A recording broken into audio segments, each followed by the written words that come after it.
गीता अध्याय 2 श्लोक 54 से 72।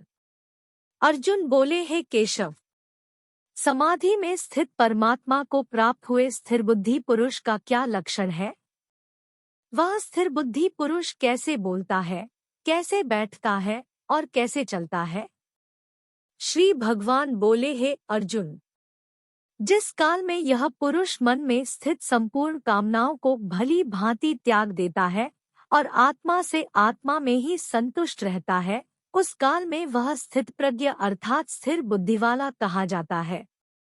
दोहखों की प्राप्ति होने पर जिसके मन पर उद्वेग नहीं होता, सुखों की प्राप्ति में जो सर्वथा निःस्पृह है तथा जिसके राग, भय और क्रोध नष्ट हो गए हैं, ऐसा मुनि स्थिर बुद्धि कहा जाता है। जो पुरुष सर्वत्र स्नेह रहित हुआ उस शुभ या अशुभ वस्तु को प्राप्त होकर न प्रसन्न होता है और न द्वेष करता है, उसकी बुद्धि स्थिर है। और जैसे कछुआ सब ओर से अपने अंगों को समेट लेता है, वैसे ही जब यह पुरुष इंद्रियों के विषयों से इंद्रियों के सब प्रकार से हटा लेता है, तब उसकी बुद्धि स्थिर है। इंद्रियों के द्वारा विषयों को ग्रहण न करने वाले पुरुष के भी केवल विषय तो निवृत्त हो जाते हैं, परंतु उनमें रहने वाली इच्छा निवृत्त नहीं होती। इस स्थित प्रज्ञ अर्थात स्थिर बुद्धि वाला पुरुष की तो आसक्ति भी परमात्मा का साक्षात्कार करके निवृत्त हो जाती है। हे अर्जुन, इच्छा का नाश न होने के कारण ये पीड़ित करने वाली इंद्रियां यत्न करते हुए बुद्धिमान पुरुष के मन को भी हर लेती है। इसलिए साधक को चाहिए कि वह उन संपूर्ण इंद्रियों को वश में करके समाहित चित्त हुआ मेरे परायण होकर ध्यान में बैठे, क्योंकि जिस पुरुष की इंद्रियां वश में होती है, उसी की बुद्धि स्थिर हो जाती है।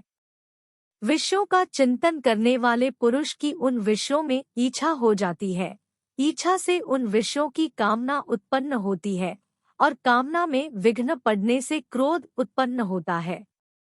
क्रोध से अत्यंत अज्ञानता उत्पन्न हो जाता है, अज्ञानता से स्मृति में भ्रम हो जाता है, स्मृति में भ्रम हो जाने से बुद्धि अर्थात ज्ञान शक्ति का नाश हो जाता है और बुद्धि का नाश हो जाने से यह पुरुष अपनी स्थिति से गिर जाता है।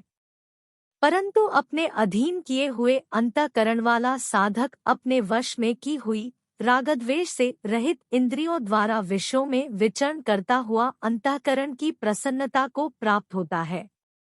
अंतःकरण की प्रसन्नता होने पर इसके संपूर्ण दोहखों का अभाव हो जाता है और उस प्रसन्न चित्त वाले कर्मयोगी की बुद्धि शीघ्र ही सब ओर से हटकर परमात्मा में ही भली भांति स्थिर हो जाती है। हारे हुए मन और इंद्रियों वाले पुरुष में दृढ़ बुद्धि नहीं होती और उस मनुष्य के अंतःकरण में भावना भी नहीं होती तथा भावनाहीन मनुष्य को शांति नहीं मिलती और शांतिरहित मनुष्य को सुख कैसे मिल सकता है? क्योंकि जैसे जल में चलने वाली नाव को वायु हर लेती है, वैसे ही विषयों में विचरती हुई इंद्रियों में से मन जिस इंद्रिय के साथ रहता है, वह एक ही इंद्रिय इस पुरुष की बुद्धि को हर लेती है। इसलिए है महाबाहो, जिस पुरुष की इंद्रियां सब प्रकार वश में है, उसी की बुद्धि स्थिर है। संपूर्ण प्राणियों के लिए जो रात्रि के समान है, उस नित्य ज्ञान स्वरूप परमानंद की प्राप्ति में योगी जागता है और जिस नाशवान सांसारिक सुख की प्राप्ति में सब प्राणी जागते हैं, परमात्मा के तत्व को जानने वाले मुनि के लिए वह रात्रि के समान है। जैसे नदियों के जल सब ओर से परिपूर्ण अचल प्रतिष्ठा वाले समुद्र में उसको विचलित न करते हुए ही समा जाते हैं, वैसे ही सब भोग जिस स्थित प्रज्ञ पुरुष में किसी प्रकार का विकार उत्पन्न किए बिना ही समा जाते हैं, वही पुरुष परम शांति को प्राप्त होता है, भोगों को चाहने वाला नहीं। जो पुरुष संपूर्ण कामनाओं को त्याग कर ममता रहित, अहंकार रहित और स्पृहा रहित हुआ विचरता है, वही शांति को प्राप्त होता है, अर्थात वह शांति को प्राप्त है। हे अर्जुन, यह ब्रह्मा को प्राप्त हुए पुरुष की स्थिति है। इसको प्राप्त होकर योगी कभी मोहित नहीं होता और अंतकाल में भी इस ब्राह्मी स्थिति में स्थित होकर ब्रह्मानंद को प्राप्त हो जाता है। इस प्रकार उपनिषद, ब्रह्म विद्या तथा योगशास्त्र रूप श्रीमद् भगवद गीता के श्री कृष्ण अर्जुन संवाद में सांख्य योग नामक द्वितीय अध्याय संपूर्ण हुआ।